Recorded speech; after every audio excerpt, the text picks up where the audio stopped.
Welcome back to the Let's Talk Vibes podcast, where we speak soul contracts, illuminating the path to higher understanding. This week, we're going to do a deep dive on the 18-9 with our guest, Charlotte Milda. Hello, Charlotte. Hello, thank you so much for having me. I can't wait. Well, Charlotte, you are a spiritual coach and intuitive soul contract reader. And let's really get into this 18-9. This is a number that's about choosing spirit, about kind of coming to completion. Where does this number show up in your chart? Yeah, so the 18-9 is in my birth chart. It's in my spiritual goals. And I also have it in two placements in my current name and my name change chart in the physical. So I believe I've got it in my physical talents and also physical goals in there. So I'm really starting to get familiar with it as I am taking on this new name this past year. And it's been really good to through that name change, understand it more as my own spiritual goal. Because obviously, as you know, the spiritual goal tends to come online a little bit later in life. So I'm getting to understand it more and embody it more with this overlay, which is really, really cool. Yeah. Now, some of the challenges of this number is, has to do with like indecision and making decisions and putting a lot of pressure on yourself to make the right decision. I'm curious if that's one of the ways it's shown up in your life. Yeah, absolutely. I feel like for me, the 18-9, it can feel like the way in which I have noticed in myself, but also with clients in the past, is there is a lot of past life influence with the 18-9, Hmm. right? So there's a lot of past lives, and it feels like in the past, those with the 18-9 tend to be quite old souls, tend to have lots of paths that they have walked in previous lifetimes. And it's almost as if in this lifetime, you're exploring the question of who am I when you're, I guess, embodying all these different paths that you've walked. And it's quite an interesting one because sometimes it can feel quite confusing because the energies itself aren't from this lifetime, right? So when it comes to making decisions about who am I and what do I want, when you have lots of past life influence, it can get really confusing figuring out exactly that. Who am I and what do I want? So what I tend to find is it's quite a good balance between who am I in this lifetime, but also integrating who I was in past lifetimes and then coming to the decision from that place. It took a long time to understand that I had a lot of past life influence in this lifetime. It was quite confusing initially. Mm. So indecision was a massive thing for me. And it all came down to not knowing who I was and what it is that I wanted. And as I've discovered more of who I am and what it is that I desire, the decisions seem to be, a lot easier to make. What was it that got you to understand that, okay, a lot of this stuff that's going on is past life? Like, how did you separate the two to say that's what this is, and now like here's like my current life kind of situation? Or I was it think just like I've a had, knowing? that's actually a really good question. I think for me, it was part knowing, absolutely. It was part being told from a very young age, oh, you've got a lot of wisdom. You feel like a very old soul. And I was like, oh, okay, that's interesting. And then as I explored spirituality, it all kind of came to light through exploring just past lives and through different modalities. However, when it came to actually really understanding how much past life influence was in my lifetime, this lifetime, it really came through in emotions. And what I mean by Mm. that is I carried a lot of shame and a lot of guilt in Mm. particular, which is quite associated with the 18-9. And I couldn't pinpoint things that I had done in this lifetime to equate to such immense guilt and shame. I felt like I had done something incredibly awful. Yet I was quite the opposite. I was people pleasing as a child. I was trying to keep the peace. And so it was really confusing when I carried such shame and such guilt in particular. Even, anger is quite a big energy for the nines there as well. But nothing really made sense because it didn't associate to many of the experiences in which I'd had so far in life. So when I was starting my healing journey and having to, I guess, look at these emotions that I was holding and carrying, it had to make sense that some of them were carried over from past lives because I didn't have the experiences in this lifetime to kind of justify the intensity of these emotions that I was carrying. Yeah. Wow, interesting. Well, what about that?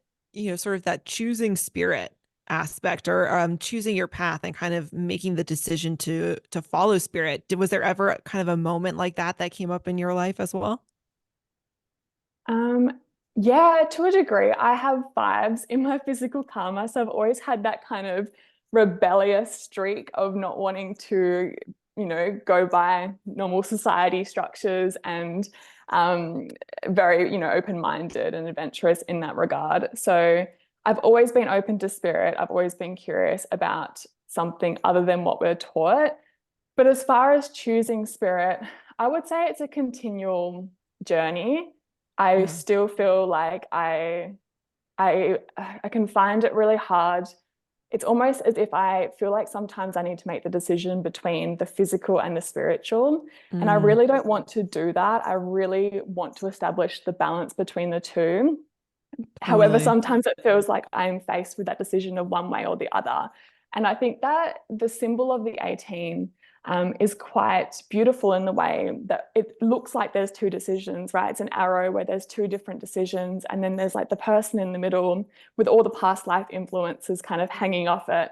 And I always say to clients with the 18-9, when they have this energy and they're really struggling to follow spirit and to stand in the light of the 18-9, it's like you have to be quite strong to carry this energy in this lifetime, because there is so much influence making, forcing you to make all these decisions, and it can feel quite overwhelming. And sometimes it does feel like you have to choose one or the other, but really it's just the journey between, exploring one and exploring the other one and figuring out who you are in the process. You don't have to choose one or the other. It's very much like have fun with it a little bit, explore the two and see what feels good to you and who you are as a person in this lifetime. Right. And there's a lot of that too, where like on a very 3D level, it's like when you make decisions, because the 18s are all about decisions, right? And it's like, are you following the path of ego, or are you following the path of source? Does it feel like it connects and is following your higher self? And what I have found, I actually know somebody very near and dear to me who's got this huge 18-9 physical karma. And it's interesting because I've known him for a very long time. And there were certain things about it where I'm like, how do you allow other people to always influence your decisions? Right. I mean, he's a grown man, very successful in his own right, like is doing his thing. But he would always come up against the same thing. And then when he shared with me after all these years, some childhood stuff that he went through where his mother, he's got a beautiful 13-4 soul destiny, but his mother really led him and really persuaded him into some decisions that absolutely, without a shadow of a doubt, altered the trajectory of his life. And he just couldn't like piece it together. And then as he's sharing me this story and everything he had to sacrifice and everything that he went through, and I see him always easily persuade, like looking to others for decisions. What do you think is best for me to do? And then I finally see this 18-9, because he finally is like, can you look at my soul contract? I was like, yes, I've been waiting for this. And you see it and you're like, he's very much still in that tough, challenging aspect of this frequency. And it's heartbreaking, right? When somebody you love is still stuck in the challenge and of whatever it is they're going through in life.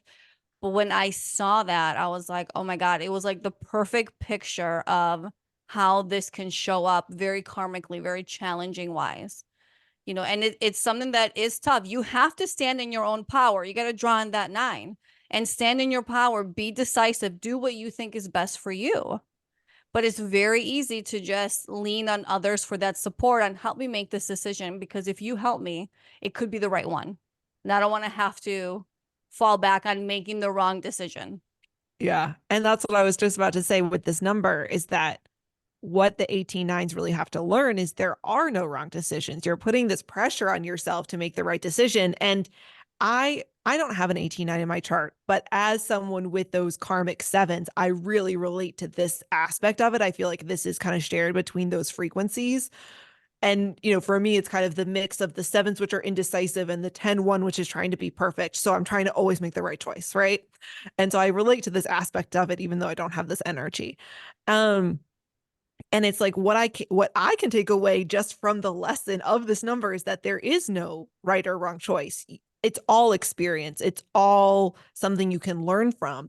And Charlotte, as you're talking about the past life influences, that when you have this frequency, it's just so much about what you're bringing in from those past lives. And it goes to show that, you know, it's all the experience from this life, from the past lives. It's kind of all worthy. And it's like there is no, oh my God, don't get stuck in this indecision of right or wrong. It's like just make a choice. There is no wrong choice to be made because you're going to learn from it. Like even if it's kind of a detour, you're going to see something new that you might not have seen otherwise. Which actually, I have a funny story about that with my friends. We were in France and we got lost, right? But we ended up coming across this like old aquifer down in Montpellier. And if we had not gotten lost, if we had taken kind of the quote unquote right path, we never would have seen it. And we had all these great pictures. And, it's the kind of very perfect analogy of you sometimes have to get a little bit detoured to have a really great experience. So that's the big lesson for the 18-9s is you don't need to get caught in this indecision. There is no wrong choice to make. But Jan, I think you also make a really good choice with that 9 energy coming in of, are you letting others kind of disempower you in your decision-making process? And that's something you can learn from, right? To not do that in the future, to reclaim your own power. So there is that aspect of it. Mm-hmm. No, absolutely. I feel like a massive element of that 9, particularly if it's in a karmic placement with the 18-9, is that need to outsource, right? That need to ask other people before you make the decision for yourself. And there's quite a strong tendency for those with the 18-9 in either a karmic or a goal placement to almost get quite hooked or quite reliant on teachers, gurus, psychics, readers, like ourselves. I'm sure you get lots of clients with, the 9s in their chart coming because they want someone to tell them who they are and what they should do in life. And a lot of the lesson and a lot of the decision-making process is very much like creating the space for them to check in with themselves and go, well, what is it that I actually desire? Because they don't tend to do that. There's almost a very knee-jerk reaction when there's a decision to be made to outsource. It's so instant. There's never space between that decision and going to ask someone and to outsource an answer or just some guidance. And so one of the greatest lessons with that 9 and the 18-9 is very much to create some space so you can get to know who you are and what it is that you desire, and then start to make your own decisions from that place. That's really important. So Yiannah, you brought that up beautifully with that 9 and that tendency to outsource them. Now, for you, do you feel like right? Because we're never healed, we never fully grow, we're always growing, right? And evolving.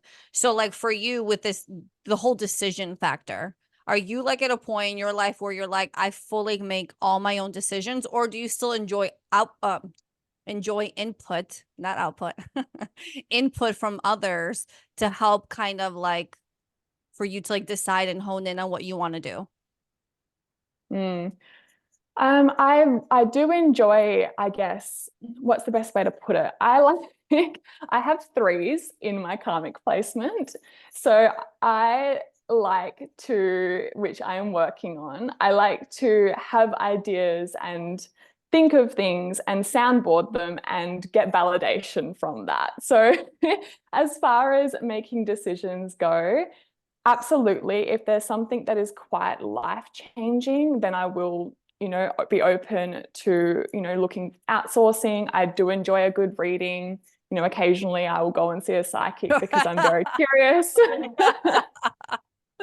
The ones in the corners of spiritual stores, just the very random ones, very spontaneously. Always curious for those. But as far as making decisions go, I have gotten a lot better at it. Definitely earlier on, though, I feel like the overlays of the 2 18-9s influencing with this name change have made it so much easier for me. But earlier on in life, I absolutely really struggled to make decisions for myself. And it became a really crunchy point in relationships where I just couldn't make decisions as simple as, you know, going to the shops and not knowing what's for dinner or choosing something for dinner. And I would have all these health, you know, requirements and allergies. And so my partner would be like, can you choose something, please? You know, you're the one with all the allergies. And I'm like, no, please do it. And then he'll be like, how about this? And I'm like, oh no, I can't have that. But it's So interesting absolutely. It's interesting too, because your karmic placements are all about that speech and that expression, right? So you have to speak up for yourself, and then they may have been challenging. So now you have this indecision with not being able to really say the thing that I want or need. So that's so interesting how that shows up for you in that example. I mean, that is just so Yeah. spot on. Yeah, well, you're not wrong. You know, I've got karmic fives in my physical karma, threes in my, you know, 12-3 in my spiritual, and then 18-9. And 18-9, obviously, the quality here is swallowing, right?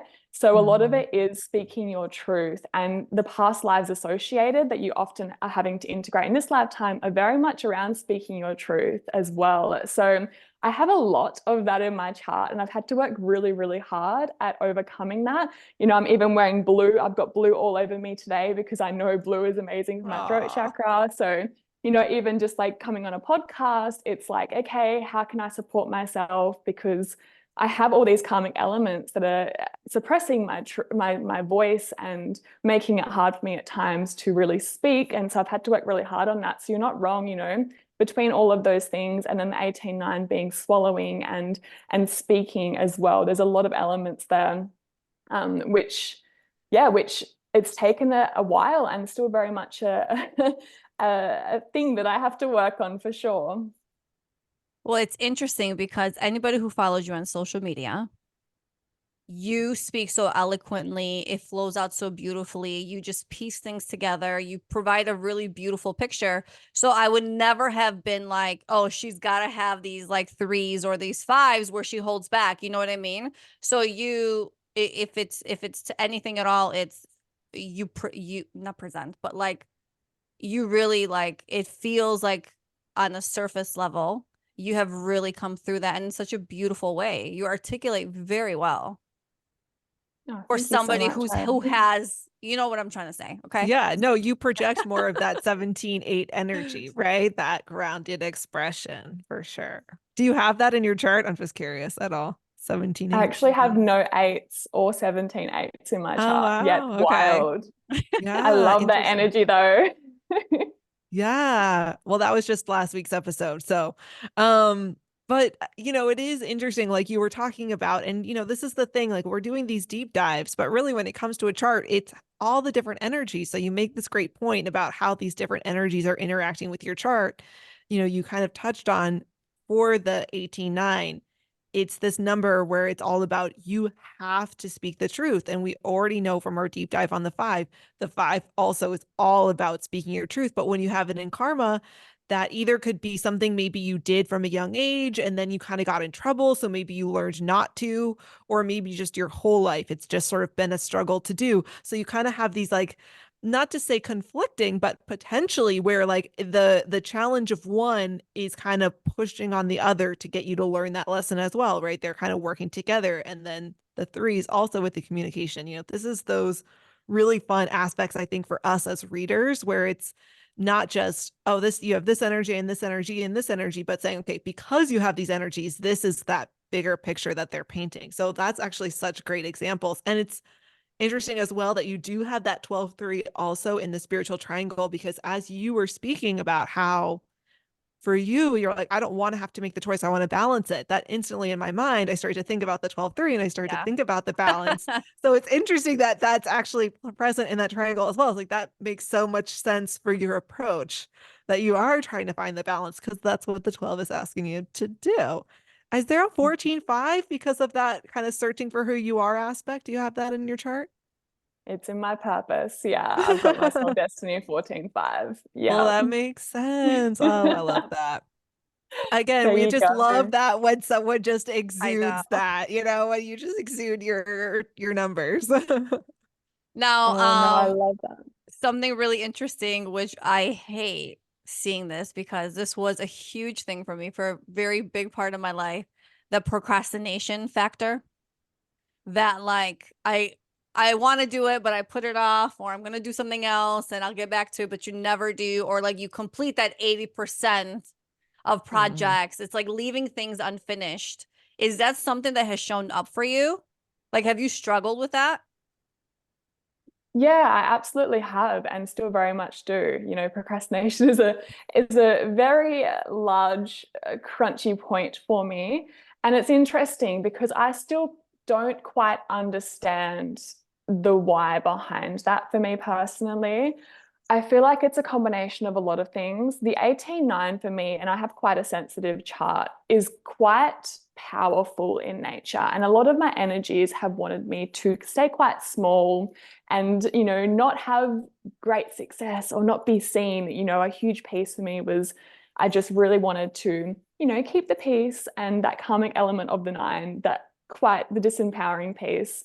And when it comes to procrastination, what I have found for myself personally is it feels like there's almost a fear of the power and the capability and the wisdom that's within the 18:9. And that's what actually stops me from moving forward with things. It's almost like, well, life's okay and pretty good and comfortable. Why would I take on more than I feel worthy of? Because of course, underlying that procrastination is that self-worth and a lot of unworthiness with the 18:9s. And that can also stem and Mhm. connect with that shame and that guilt that's associated with that energy too. So there's kind of this concoction of like, oh, I'm not really worthy. I'm carrying a lot of shame and guilt, you know, I'm still trying to figure out who I am. So when it comes to moving forward into such power and such solution and decisiveness, it feels like quite a jump, right? And so procrastination fits in the middle there somewhere. And so absolutely, I really, really struggle with that. What I have found, which is really interesting and a bit of a segue with this 18:9 energy, is for me, movement, because of the travel element of the 18:9, is incredibly, incredibly important in order to get stuff done and to feel inspired, right? So for me personally, movement in the sense of travel is very, very healing for me because it allows me to integrate parts of myself, maybe even from previous lives that I'm doing unconsciously, or just parts of myself that I'm exploring through travel. But even more so in the sense, and I've had conversations with people with 18:9s around this, is it seems that 18:9s are quite nostalgic. And for me, closing chapters and finding the solution to experiences by revisiting places in which I grew up, or meeting people from a past chapter of my life, or just ways in which I can close that final page on chapters and find the solution to a story or something that I was struggling with at the time. I might often record voice notes to myself in a year's time, and then I get a reminder on my phone, oh, there's a voice note for me to listen to today. And it allows me to kind of close these chapters and find the solution, I guess, in a sense, to things that I was struggling with, even if it's through my own journey of self-discovery and movement.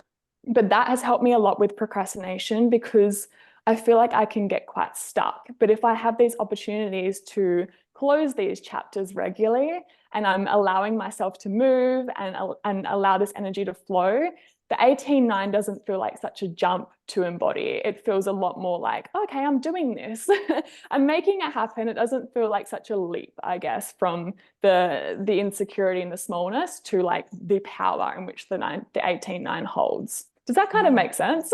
Yeah, Yeah, no, that's so fitting for this energy, yeah, because and it it's is such a again about completion. yeah, and it is such a healing element, right? Because the 89s would have gone through something, so through some major disempowerment in their life, right? So for you to revisit these things, like I'm sure, like many of us, when you go back to like your hometown, like where you from, where you were raised, so much inner child stuff comes up. And being able to simply revisit it brings up so many emotions, so many memories, so many things that you're able to heal, right? And this nine that you're drawing in really wants to be healed. It really wants to sit in its own power and be its own leader and be its own everything. And so your journey is that healing journey. right? And you're like, okay, I've revisited, I've thought about it, I've, you know, had the moments and experiences over in my mind, and now I can just close it and be done with it. And it's okay. It's not like this tough thing. And sometimes it is, right? Sometimes we need more than just revisiting something. Sometimes we have to revisit something many times to get that healing and that closure. But that is so beautiful because the 89 is that finality, you know? So it makes complete sense, and it's so spot on and a perfect depiction of this frequency. So much. Yeah, I'm so glad. And another point on that, I guess, for me and my experience, but also what I've noticed with clients is the 18 9s really, really, really struggle to be in the present, right? If it's in a karmic element, there's often some ties or some sort of um, they're constantly in the past, whether it's in the past in this lifetime or even just in the past in a previous lifetime that they're not even aware of, but they're constantly in emotions and experiences from the past, again, with that shame and that guilt that tends to associate with those experiences. And it's really hard for them to feel worthy to move forward to that point of solution. But then when the 18 9 is in either a goal or a talent placement, even when it's a gift, even when it's a talent of someone's, it's very hard for them to not be in the future, because the 18 9s very much can get stuck in the future and what's to come and be sending all of their energy into something that doesn't exist yet. It's really hard, no matter what the placement is in the chart, for 18 9s to be in the moment, in the now, and in the present. And that's a huge element as well, you know, and why closing those chapters becomes quite important, because otherwise you kind of lose, not only trying to figure out who you are with so much past life influence and so many emotions that you're carrying and trying to integrate that aren't even from this lifetime, but also you're either in the past or in the present. So often when I am speaking to clients about this energy, it very much is a feeling or an experience. It's very hard to put words to someone's relationship with this energy, because so much of the energy can be intangible and unexplainable. And unless you're spending years and years reflecting on past lives and reprogramming and doing all of that, which I wouldn't recommend, to be honest, for the Right. 18 9s, because you don't want to re-traumatize yourself and bring things to the surface that aren't necessary, because the movement is forward, right? We're wanting to move forward. Although it can be healing, we want to move forward with this energy. But unless you're like completely aware of everything you brought into this lifetime, which it's almost impossible to, it is really important that you learn to come, you know, into the present, so you can get through it. You can transmute and integrate all these elements, all these emotions, all these past lives that you brought in. And also, like, it takes a very seasoned soul, someone that has been here many a times before, to carry all of this. So, you know, it's important, I guess, for people with this energy to understand, like, the only reason you have it in your chart is because you have the wisdom and you have the capability to integrate all the elements of the 18 9. And you know, it might feel overwhelming and it might feel a little bit crazy and very intangible and hard to explain at times, but you're capable of it. You have that power. And you're right, Yiannah, with accessing that 9 energy and its positive qualities is exactly how you're going to transmute this energy. And leaning into that ability is very much the key to moving through the 18 9. Yeah. And it's interesting because, like, there are obviously so many kind of correlations with the 6, right? The 6 is also going to start projects, not get them finished. But where I think I really see a big difference is that, you know, the 6 is so afraid of like taking leaps, where I wouldn't associate that with the 18 9, especially because of the 9 being there. You know, the 9, especially when it's in a talents position, it's this like intuitive knowing of the power that you hold and just like capable of doing anything. And so I don't see someone with 9s of being like, I'm too scared to leave, you know? So it's like where you can kind of see some of the similarities. There's also the kind of that distinct difference between those energies. But I also, as someone who doesn't have 18 9 in my chart, I really don't have a lot of clients with 18 9. So I'm wondering if you still see a little bit of that hesitation towards leaping in your clients, or if you do kind of continue to see that distinction. Yeah, I feel like when it comes to the 6s, it's almost this fear of taking risks, right? Or needing that guaranteed success. Where with the 18 9s, it's almost as if they are fearful of the fact that it's going to be successful. There's like this Oh. unconscious feeling of like the power. So it's like, oh, I don't, I don't need that, or I don't want that. And then there's coupled with that unworthiness that often underlines the 18 9s, whether it's to do with something that has happened in this lifetime or a past life. So there's kind of this element of like, oh, almost imposter syndrome, I guess, is probably the closest feeling that you could say. Totally. Of like, well, I don't really feel like a very good person. I don't really feel very worthy, yet I almost unconsciously, or maybe even consciously, know that success is very much my birthright, and I could grab hold of it if I so wish, but I don't feel worthy of that. So I'm going to stay stuck, or I guess procrastinate making that leap. Yeah. So it's a little bit different to the 6s from what I have experienced through my own experience, but also with clients. Is the 6s are very much like, there's a fear around something intangible. It's like, oh, I need the guaranteed success. Like, is it going to be okay? What are people going to think, before taking that leap? But yeah, it's very much like the unworthiness that's stopping the 18 9s from jumping and claiming that success that is ultimately, their birthright. Wow, I love that. It's funny because I actually know somebody who he has had many past life regressions. Okay. And he'll always talk about it. And he has an 18 9. And what I've known about him is he keeps himself small. And every time I'm like, why you keep yourself small? Like, I see the potential in you. How do you not see it?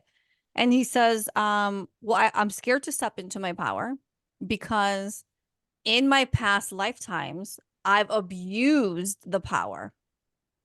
And I'm like, yeah, but we're living in this life now. You can't like take on things that you may or may not have done in a previous lifetime and allow them to minimize who you are meant to be now. So it is something that he's just so stuck there, and he doesn't know how to kind of let go and be fully present, because he's like, well, but I didn't do good things with the power that I had. And I'm like, yeah, but that's not who you are now. So let's come back to now. And it's so interesting because he can't help but be there. He can't, and he wants to. And he's starting to like step into that. I'm like, shine as bright as you are, like step into all your power. You have these beautiful gifts, this beautiful job. Like, let's go. Like, what are you doing? And my 5s want to like push him and encourage him and like cheerlead him on to like accomplish the thing that he wants and step in his power. But that past life thing is so strong when they're conscious of it. Some of them are just not conscious of it, so they don't even know how to like connect those dots. But when they do, it's like, come along to this lifetime, because let's be present and build stuff here. And if you did abuse your power then, why don't you then now use your power in such a beautiful way? So it's just about moving, like you said, into the present, not past, not future. Let's stick to where we're at now and do what we can do. Totally. No, absolutely. I feel like too, when it comes to the 18 9s, it's so typical for them to get to a point where they do explore past lives. And often, even if they aren't very spiritual in nature, the first thing they do is they jump straight to the past life regression, which is crazy because most people, they start with meditation or they start with, crystals, whatever it is. But for the 18 9s, it's like they get this pull towards understanding these past lives. And you are so right. It happens time and time again where once the past lives are brought into awareness, it's now becomes the story, and it allows them to get stuck in the victim of a past life, and it's not real, it's not true to the present moment. And so therefore they get stuck in the past, but not just the past in this lifetime, the past in a past life, which is Right. doesn't make much sense for people that don't have that experience, right? And you are so right, like part of transmuting this 18 9 energy is rewriting that story, reprogramming yourself to go, well, that's not who I am in this lifetime. I have an opportunity to rewrite that.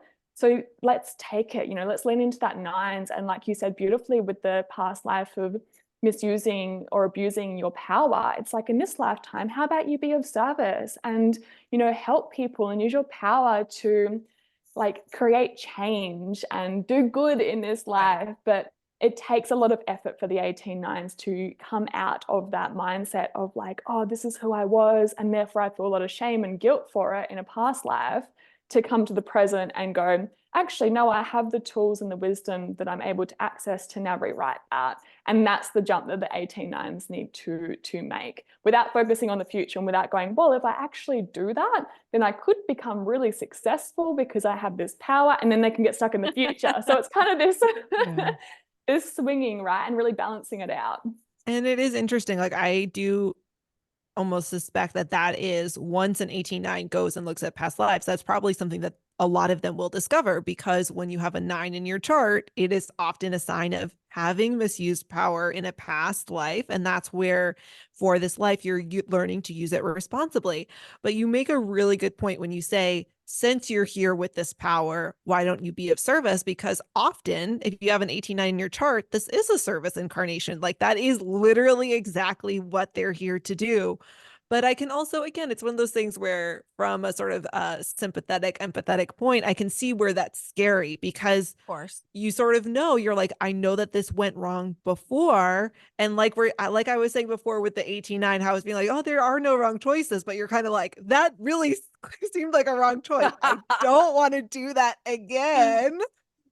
How do I know that the decisions I'm making aren't actually turning into that path? And so it's like, I can really understand that sort of trepidation for them. We talk about, before, like, what are the things that can kind of get an 18-9 stuck and not wanting to move forward? I can really see how that fear of repeating a mistake can get someone stuck.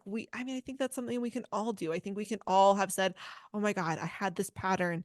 And when you feel like you've broken it, there's that kind of period and transition time of, I haven't really seen myself do the new thing yet. How do I know I really broke it? Like, I think we've all, whatever that is, I think we've all had that experience, and it is really hard. And this is where kind of those, like, the fours, that just that trusting element comes in, just like having that trust in yourself, that you have aligned yourself in this life with your soul, with source, with that higher purpose, and that the direction you're being given is not taking you down that other path when you were maybe following ego. But I can see how that could be scary, because you're just like, oh my God, I really need to not do that again. Now, I have a fun Wow. question for you both. Have either of you done past life regression? Not I've done fully. You have I've Charlotte? done like I've done like a reprogramming through energy healing. So not officially, but it kind of just ended up being my experience. Okay, did you get a glimpse into like snippets of different lifetimes you went through? Yeah, a couple, but I mostly worked with my ancestral line. Okay, and was there a common theme that like kind of like ran through all of them? A lot of suppression. A lot of suppression and a lot of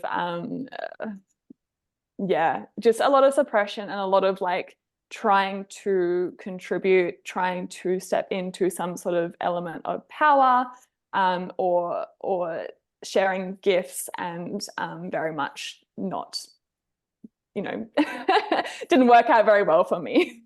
Well, right. It's funny because one of the dots I connected with myself through a past life regression was that in all my lifetimes, I have 8-8 spiritual karma. Okay.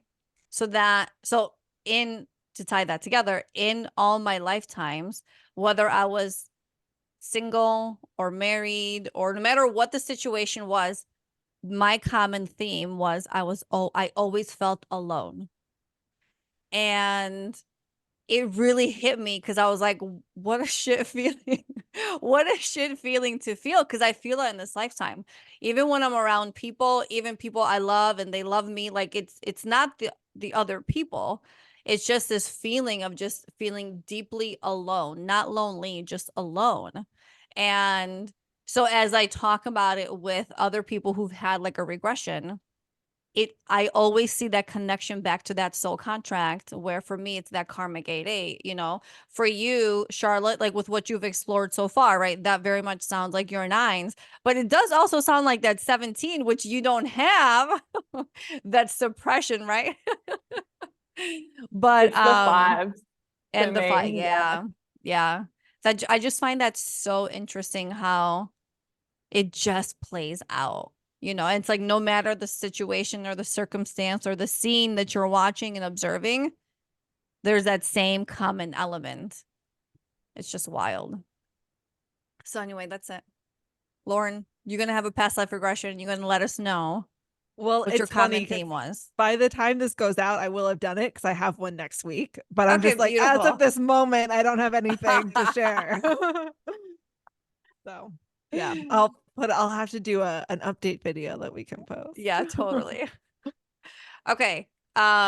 What else do we want to touch up on our beautiful 18-9? Well, I I think think, one maybe thing. Oh, go ahead. oh. With the 18-9, I think the 9, I don't know if you ladies are doing a deep dive on the 9-9 because that is super layered in itself. But I think the 9 definitely, because it is the energy of power, has a massive influence in this combination number pairing, you know. And the 9 in itself is very much that experience of, you know, getting to terms with the energy of power and your own power. And what's been really interesting for myself, and I use this visual, I guess, because it works for me. It's what I feel like when I tap into this energy.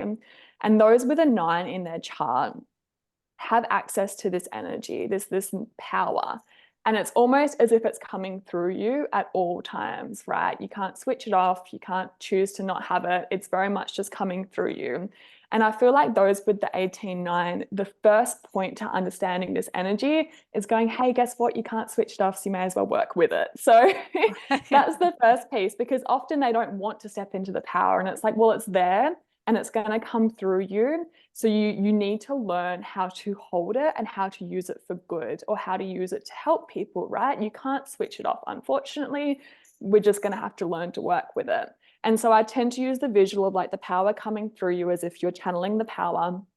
And this 9 energy for someone that is not ready to step in the light, like the 18-9 often isn't, or not ready to step into their power, it gets really uncomfortable to hold. Not only is it really harsh on the body, but it's really uncomfortable to hold. So there's 2 things that people tend to do.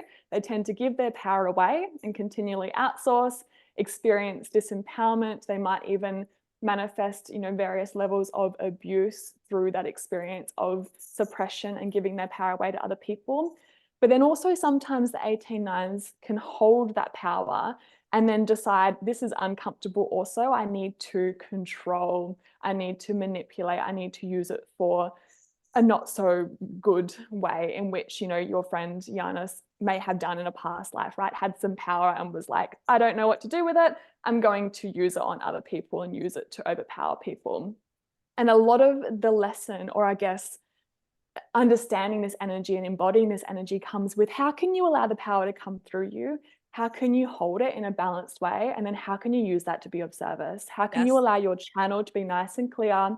Allow yourself to you know, nice, balanced, peacemaking, like lovely power energy. And power has got such a misconception. People think power like, oh, like I don't want power, but really it's just the ability to initiate change in something, right? So it can be such a beautiful energy. It can come through you and you can use it to be of service if it's nice and balanced, if it's flowing through you beautifully, which it can in a talent position. But if you've got it in goals or karma, you tend to have some blocks along the way. There's something making this power nice and distorted.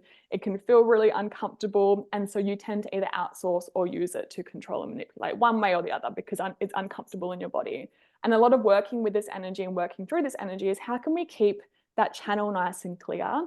And the first point to that is very much like, okay, well, how can I be of service? That's the key, because it allows the power to go somewhere in a balanced way.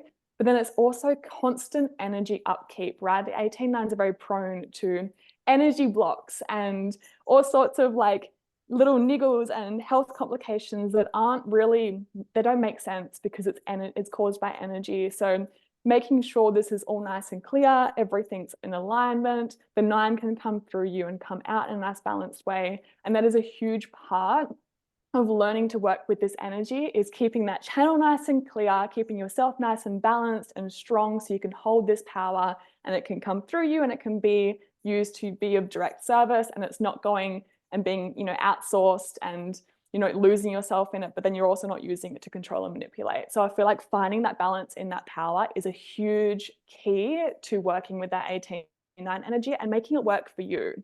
Like for me, that's probably been the biggest, having that understanding and that visual has helped me the most working with this energy, because when I realized I couldn't just turn it off and turn a blind eye to it, I was like, okay, let me find a way to work with this.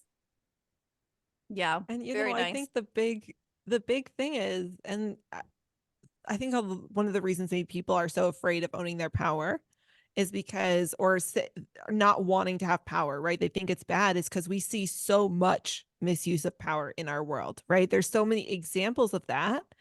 And on a larger scale, there are far fewer examples of using power responsibly. I think, there are lots of examples, but they tend to be, on more local levels. You might hear a news piece, like on the news of someone who did, something really great for the community, you see it, but it's not on these like larger scales, kind of worldwide, international level of influence. So I think it's really, again, easy, to understand why people are like, oh no. I mean, we have the phrase, right? Absolute power corrupts absolutely, right? So we're just it's ingrained in us to be like, oh no, this is like not good. And yet I think that's kind of what a lot of us are here to do, again, is to be of service, to use that power in a responsible way. And for those of us kind of alive now, to start to set the groundwork of what that looks like for future generations to be able to kind of grow up and not be afraid to own their power, because they already know what that looks like to be of service and know how to use their power in a responsible way, to kind of be that influence to those younger generations of, oh yeah, I do want to be this person in power because I want to be able to do what that person did and they made such a difference and I want to be able to do that too. So, the one thing I wanted to touch on was the fact that the 18-9, is Aquarius and astrology and the humanitarian. And so I think if we really think about that aspect of it, to be a humanitarian, if you put some more power in the hands of humanitarians, they're not looking to have that absolute power. They're looking to be able to share that power as a collective level, right? And so, but it takes kind of each of us stepping into our own power, because when a lot of people step back and step out of their power, that's what leaves power in the hands of a few. And they were willing to grab it because they were like, oh, I want to use this for myself, right? So it's like it takes everyone stepping up and kind of owning and be like, oh yeah, no, I'm going to own my piece. I'm going to own my piece. I'm going to hold my piece. And not that it's my piece, but that like we're all going to hold hands and kind of own this together, share this, right? So I think there's kind of that aspect of it as well that's important to think about. Yeah, but also another part of that Aquarius that is very dominant with this energy too is that emotionally detached factor. And Charlotte, you'll let me know how that plays out for you. But the two that I know very closely with this 18-9, both males, I don't know if that matters or not, but it's very much emotional detachment. They are wonderful people, but like when it comes to like when they make decisions, it's not like, for me, I'm all in my emotions. Okay, every decision, I understand how it affects other people and myself and all of that. For them, it's just about making the decision. It has nothing to do with how it's going to affect people, and not in a negative way. It's just they've removed emotion from the equation. So they're like, well, this is how I act, or this is a decision I make, or this is just the logical thing. Where someone who is on the emotional aspect, they're like, how could you do that without even considering anybody else, kind of thing? It's this complete detachment, and you can hear it in their words and the way they think, and it doesn't come from a negative place. It's just, that's just kind of like how they're wired in a way. That makes any sense? Charlotte, does that show up for you at all? Absolutely. I can relate to that in the way that when a decision needs to be made and it's important, I can absolutely remove myself and just like see it, no emotions attached, very just like this needs to happen, and can be very, very strong in that when that 18-9 is embodied.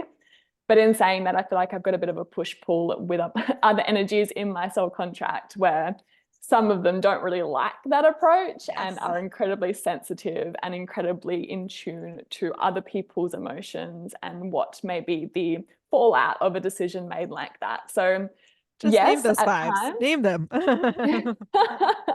The fives love that. And my 14 fives too are like, no, like relationships, you feel everything. But absolutely, like when it comes to making the decision, I can do that. And when it comes to work, when in the past, when I worked in, not so spiritual places and I've had to lead or manage or anything like that, absolutely, I can do that, in those environments. But when it comes to a lot of my life now is very emotion based and very spiritual in nature. And I find it a lot harder to make decisions, regarding my business or regarding my life and relationships with my 18-9, which I don't really mind too much. I feel like, again, balance for me and coming into balance between the two is what I am aiming for. Sometimes I can be cutthroat and cold, and sometimes I can be very hypersensitive and want what's best for everyone and can't make the decision. So yeah. Right. I love it. Ladies, beautiful job on this 18-9. I'm pretty sure we covered it all. And Charlotte, why don't you let our listeners know how they can reach you? Thank you so much for having me, guys. That was so fun. Yeah, absolutely. So you can find me on Instagram at charlottemilda_soulcontracts, or you can find me via my website, charlottemilda.com. And yeah, would love to connect with you. Beautiful. Thank you. Yeah, everybody, definitely make sure to check out her Instagram. She has really great content on the soul contract system. So if you're looking to hear more of her take on some of the other numbers, head over there. There is actually one more thing I wanted to mention, because we did talk about a lot of that decision, but we didn't talk about how often this number shows up in people who are project managers. So just for anyone who is listening, if you have an 18-9 in your chart and you're a project manager, that is just very on brand. Let's just put it that way. That was my last comment I wanted to make. But as always, head over to Instagram. Let us know your thoughts on the episode. Let us know if you are a project manager and have an 18-9 in your chart. We'd love to know. Like, we can get a tally. And if you need to know what numbers are in your chart, head over to the ltvpodcast.com. And as always, everybody, don't forget to like, share, subscribe, and comment on our content. It is the best way to support us, and we greatly appreciate it. Have a beautiful and blessed day. Bye.